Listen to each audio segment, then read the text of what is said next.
बिस्मिल्लाहिर्रहमानिर्रहीम। Class 10th, आज हमारा 13th लेक्चर है।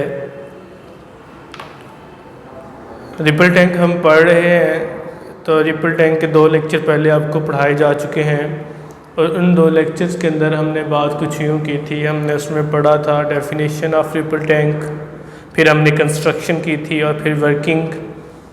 2 लेक्चर के अंदर ये काम हुए थे और आज जो है हम इंशाल्लाह जो है इसकी रिफ्लेक्शन ऑफ वेव को with the help of ripple tank study करेंगे।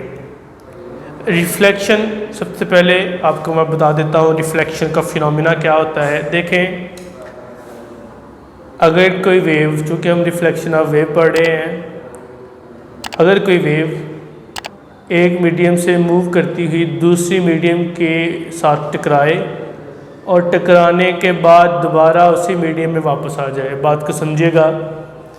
कंसीडर करें ये आपके पास फर्स्ट मीडियम है, आपकी वेव इस फर्स्ट मीडियम के अंदर मूव कर रही है और ये फर्स्ट मीडियम कंसीडर कर लें, दैट इज़ दी वाटर। ये आपके पास मीडियम कौन सा है? वाटर इज़ द मीडियम, ठीक है। अब ये वेव मूव कर रही है इस वाटर के अंदर, ये फर्स्ट मीडियम है। आगे आपके पास आ गया कोई सेकंड मीडियम, कंसीडर कर लें ये सेकंड मीडियम कोई आपके पास सॉलिड है। हाँ, सेकंड मीडियम आ गया। तो ये जो फर्स्ट मीडियम के अंदर वेव मूव कर रही थी, इस सेकंड मीडियम के साथ टकराने के बाद अगर दोबारा उसी फर्स्ट मीडियम के अंदर बाउंस बैक हो जाए, दोबारा वापस उसी में मुड़ जाए, तो इस फिनोमेना को हम बोलते हैं रिफ्लेक्शन। रिफ्लेक्शन क्या है? दोबारा सुन लें कि अगर आपके पास कोई भी वेव एक मीडियम से दूसरी मीडियम की सतह के ऊपर या दूसरी मीडियम की सरफेस के साथ टकराती है, दूसरी मीडियम की सरफेस पे जाती है, उस सरफेस पे टकराने के बाद अगर वो पहले मीडियम में ही वापस आ जाए। देखें ना, ये क्या है? वाटर। मैंने पहले ऊपर लिख दिया, ये वाटर है, ये सॉलिड है। तो ये फर्स्ट मीडियम था वाटर और सॉलिड जो है वो सेकंड मीडियम है। तो वेव वाटर के अंदर मूव करती हुई सेकंड मीडियम के साथ टकराई, टकराने के बाद दोबारा बाउंस बैक हो गई है। किसमें? फिर वाटर में। सेकंड के ऊपर फॉल हुई, टकराई सेकंड सरफेस के ऊपर, सेकंड मीडियम के ऊपर। तो टकराने के बाद वो दोबारा किस में आ गई है? First medium. फर्स्ट मीडियम कौन सा था? वाटर था। कहता है इस फिनोमेना को हम नाम देते हैं रिफ्लेक्शन ऑफ वेव। तो waves moving in one medium, अगर वेव मूव कर रही है एक मीडियम के अंदर, fall on an other medium, एक मीडियम के अंदर मूव कर रही थी वेव और वेव मूव करती हुई किसी दूसरे मीडियम के साथ टकराई है। ये देखिए, मैंने यहाँ पे दोनों डायग्राम्स के अंदर आपको बात एक्सप्लेन की है। ये वेव्स जा रही हैं, ये जो आपको नज़र आ रहा है, कल हमने पढ़ा था ना कि वेव प्रोड्यूस होंगी और स्ट्रेट वेव फ्रंट वाली वेव प्रोड्यूस होंगी। तो देखिए, ये वेव मूव कर रही है, वेव मूव करते करते करते, ये वाटर था, अब वेव मूव करते हुए ये आगे मैंने लगाया हुआ है बैरियर, ये आगे है बैरियर। तो बैरियर चूँकि सॉलिड है, सॉलिड मैंने रखा है, तो वो सेकंड सरफेस हो गई, सेकंड मीडियम हो गया। पहला मीडियम वाटर था, दूसरा मीडियम में बैरियर हो गया। तो वेव वाटर में से मूव करती हुई सेकंड मीडियम के ऊपर जब गई तो टकराने के बाद दोबारा बाउंस बैक हो गई। ये देखें, सेकंड आपके पास जो डायग्राम है उसमें बाउंस बैक हो गई है। तो इस फिनोमेना को हम नाम देते हैं रिफ्लेक्शन ऑफ वेव का। तो wave moving in one medium fall on another medium surface, they bounce back into first medium. लेकिन शर्त क्या है? Angle of incidence equal to the angle of reflection. जब आप थर्ड चैप्टर में जाएंगे, मैं आपको उसका हवाला दे देता हूँ बुक से। जब आप थर्ड लेक्चर में जाएंगे तो आप वहाँ पे रिफ्लेक्शन के 2 लॉ पढ़ेंगे, लॉ ऑफ रिफ्लेक्शन। ये इधर लॉ ऑफ रिफ्लेक्शन।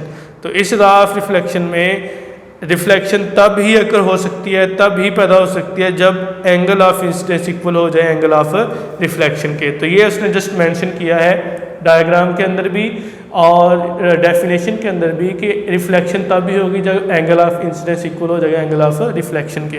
अब देखिए, ये डायग्राम गौर से समझ लें। ये आपके पास ये जो 2 वेव्स जा रही हैं, ये इंसिडेंट वेव्स हैं। ये किस में मूव कर रही हैं? वाटर के अंदर। ये आ गया, कंसीडर कर लें that is the first medium.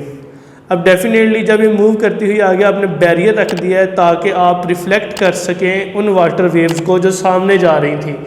आपने क्या किया? बैरियर रखा, बैरियर के साथ जब ये टकराई तो डेफिनेटली बैरियर का कोई नॉर्मल है, तो ये इंसिडेंट वेव इस नॉर्मल के साथ कोई एंगल बनाएगी, किसी एंगल के साथ टकराएगी ना, तो वो एंगल उसका एंगल ऑफ इंसिडेंस है। ठीक है, अब जब ये टकराई हैं तो टकराने के बाद ये क्या होगी, रिफ्लेक्ट होगी। तो ये दूसरी डायग्राम देखें, ये ऐसे टकराई थी, ऐसे अगर आप देख रहे हैं तो टकराने के साथ इसने एंगल ऑफ इंसिडेंस बनाया। जब ये इस बैरियर के साथ टकराई है तो टकराने के बाद ये रिफ्लेक्ट हो गई है, तो इस फिनोमेना को हम बोलते हैं that is the reflection of wave. इसे हम रिफ्लेक्शन का नाम देते हैं। और याद रखिएगा ये एंगल ऑफ इंसिडेंस है और ये एंगल ऑफ रिफ्लेक्शन है, दोनों नॉर्मल के साथ होते हैं। तो जब ये दोनों एंगल एक दूसरे के इक्वल होंगे तब ही रिफ्लेक्शन होगी, अदरवाइज रिफ्लेक्शन नहीं होगी। ये शर्त है कि angle of incidence must be equal to the angle of reflection, then reflection occur. जब आपके पास इंसिडेंस एंगल रिफ्लेक्टेड एंगल के इक्वल हो जाएगा फिर रिफ्लेक्शन होगी। तो ये एक छोटी सी टर्म थी रिफ्लेक्शन ऑफ वेव, वो आपने समझी है। ठीक है जी, ये इसकी डेफिनेशन लिखी हुई है और साथ ऊपर उसने थोड़ा सा एक्सप्लेन किया हुआ है इसको। नेक्स्ट है speed of wave. Speed of wave याद रखिएगा वो डिपेंड करती है डेप्थ ऑफ वाटर पे।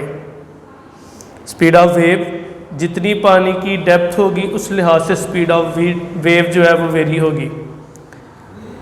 स्पीड ऑफ वेव मैं आपको एक छोटी सी बात पहले ही बता देता हूँ कि जो डीप वाटर होगा, गहरा पानी होगा, उसमें फास्टर स्पीड होगी वेव की, और अगर आपके पास पानी शैलोअर है, पानी कम गहरा है, तो उसमें स्पीड ऑफ वेव जो है वो स्लो होगी।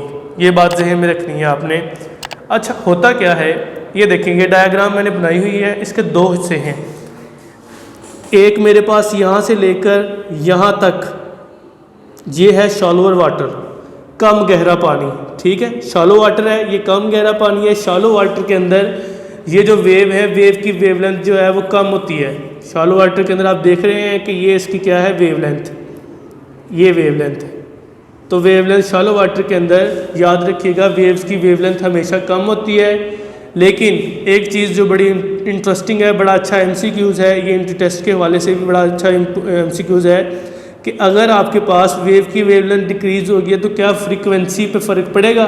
फ्रीक्वेंसी किसकी, वाइब्रेटर की, जो वहाँ पे वेव प्रोड्यूस कर रहा है। तो याद रखिएगा फ्रीक्वेंसी डीप वाटर के अंदर भी और शैलोअर वाटर के अंदर भी सेम होती है, ये चेंज नहीं होती, क्योंकि ये डिपेंड करती है फ्रीक्वेंसी ऑफ वाइब्रेटर पे। चूँकि वाइब्रेटर ने वेव प्रोड्यूस करनी है तो वो तो उस पर डिपेंड करेगी, वो ना तो शैलोअर वाटर पे डिपेंड करेगी और ना ही जो है वो डीप वाटर पे डिपेंड करेगी। तो मैं आपको बता रहा हूँ कि speed of wave depth of water पे डिपेंड करती है। पानी या तो गहरा होता है या कम गहरा होता है।